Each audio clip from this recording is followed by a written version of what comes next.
Dia de clássico e aqui no MTL, como é habitual, fazemos a antevisão do mesmo. Vamos também saber quem é o novo jogador apontado ao Benfica, mas que segundo nós não passa de fumo de imprensa, e continuamos a acompanhar o que a guerra entre Rússia e Ucrânia traz para o futebol, com mais um treinador a deixar um comando técnico de uma equipa russa. Se quiseres saber isto e muito mais, mantém-te fiel connosco a este projeto, deixa o teu like, junta-te à nossa família com a tua subscrição e ativa as notificações para estar sempre a par dos últimos vídeos e notícias do mercado de transferências.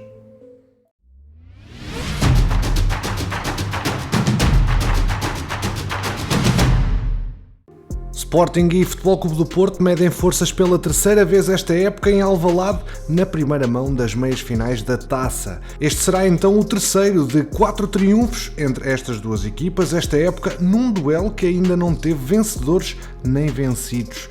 Para este jogo, Rubén Amorim e Sérgio Conceição já vão poder contar com alguns regressos. Pep e Bruno Tabata, como temos dado a conhecer aqui no MTL, que cumpriram 2 jogos de castigo, poderão ser chamados para ir a jogo. De fora continuará João Palhinha no lado do Sporting, já que o médio cumprirá o último dos 3 jogos de castigo que lhe foi aplicado pelo Conselho de Disciplina da Federação Portuguesa de Futebol. Marquezine, o outro jogador expulso por João Pinheiro no final do Clássico no Dragão, estará de volta ao banco dos portistas, já que tudo indica que Diogo Costa manterá o lugar na baliza do Futebol Clube do Porto. Uma coisa é certa, os 2 treinadores vão mexer nas equipas. Rubén Amorim ainda não sabe se poderá contar com Zoair Fedal e Pedro Gonçalves. Os 2 futebolistas estiveram em tratamento, de acordo com a nota publicada pelo campeão nacional na sua página oficial.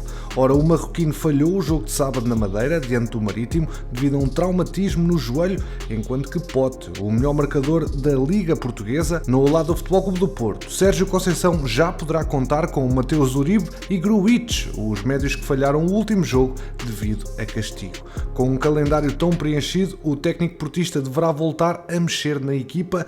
Pep deverá voltar ao seu lugar no eixo central, ao lado de Mbemba.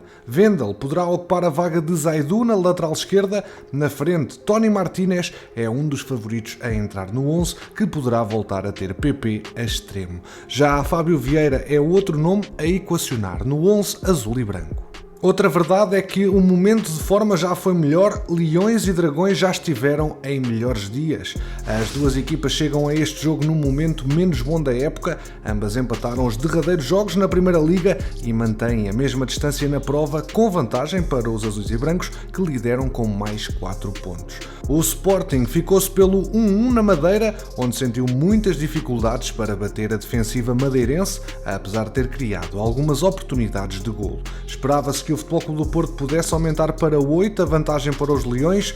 Os Dragões imitaram o Sporting e também empataram a 1 com o Gil Vicente em casa, num jogo onde jogaram com mais 1 desde os 3 minutos de jogo. Após 11 vitórias seguidas, os portistas só venceram 2 dos últimos 5 jogos, apesar de não terem perdido.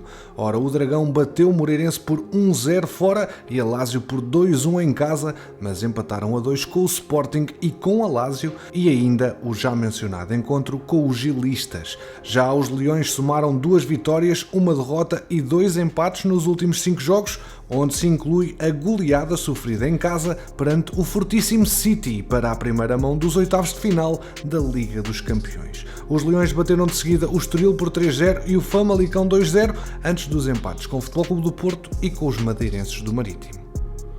Ora, é de recordar que o último jogo entre ambos aconteceu no dia 11 de fevereiro no Dragão, no 2-2 de má memória para o futebol português. O Sporting esteve a vencer por 2-0, mas os Dragões lograram empatar num jogo onde os Leões jogaram quase toda a segunda parte com -1. No final, gerou-se uma batalha campal com 4 expulsões, agressões, empurrões e troca de acusações de parte a parte. O Sporting não perde com o Futebol Clube do Porto há 5 jogos consecutivos, mas está em desvantagem no histórico entre os jogos a contar para a Primeira Liga, Taça de Portugal, Taça da Liga, Supertaça e Campeonato de Portugal. Os Dragões somam 86 triunfos, sendo que o último, em 15 de julho de 2020, valeu o 29º título, contra 83 dos Leões, que marcaram mais 20 golos, 341 contra 321, num duelo que terminou empatado 72 vezes. São marcos históricos que é bom sempre ficarmos a saber. Por último, o Futebol Clube do Porto assumiu a liderança do histórico na segunda década do século XXI, com quase o dobro das vitórias, 11 contra 6 e mais 8 golos marcados, os 32 contra 24. Vamos agora para a Luz, onde há novos rumores que, de acordo com o Sport 24, o Benfica está interessado em Levi Garcia. O avançado de 24 anos já é seguido pelas Águias desde 2019 e avança o portal grego que o negócio poderá concretizar-se durante este verão. Aqui no MTL nós temos muitas dúvidas. O único obstáculo neste momento é, segundo a mesma fonte, a exigência financeira do AEK, com apenas 60% dos direitos desportivos do Internacional por Trinidade e Tobago. O emblema de Atenas pede 10 milhões para negociar o jogador, valor acima do que os encarnados poderiam investir. Quem é este jogador? É formado no Central FC. Levi Garcia chegou ao futebol europeu em 2015 para representar o AZ Alkmaar. Seguiram-se passagens por Excelsior, Kiryat Shmona e Beitar Jerusalém antes de assinar em 2020 pelo AEK, clube pelo qual soma 9 golos e 11 assistências em 61 partidas. Campeões, alguém conhece este jogador, Levi Garcia? Aqui achamos que é apenas fumo de imprensa, mas queremos saber a vossa opinião. Seria uma boa contratação para os encarnados?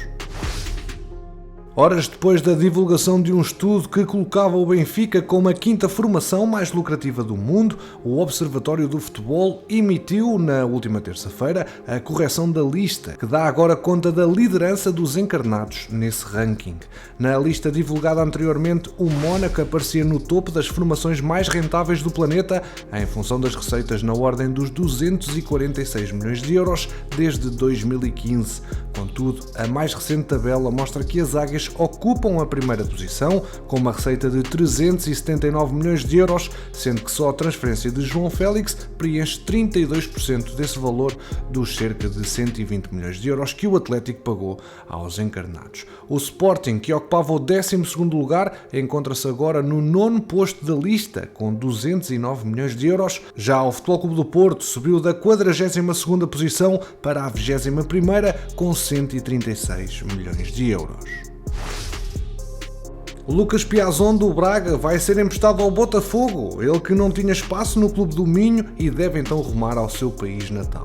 O empréstimo vai ser concebido com a opção de compra de cerca de 1.800.000 euros. Para além disto, durante esse período, o Botafogo vai ficar encarregue de pagar a totalidade do salário, segundo foi possível saber por nós. O ítalo-brasileiro chegou aos bracarenses em janeiro de 2021, após ter-se desvinculado do Chelsea e assinou um contrato até 2025.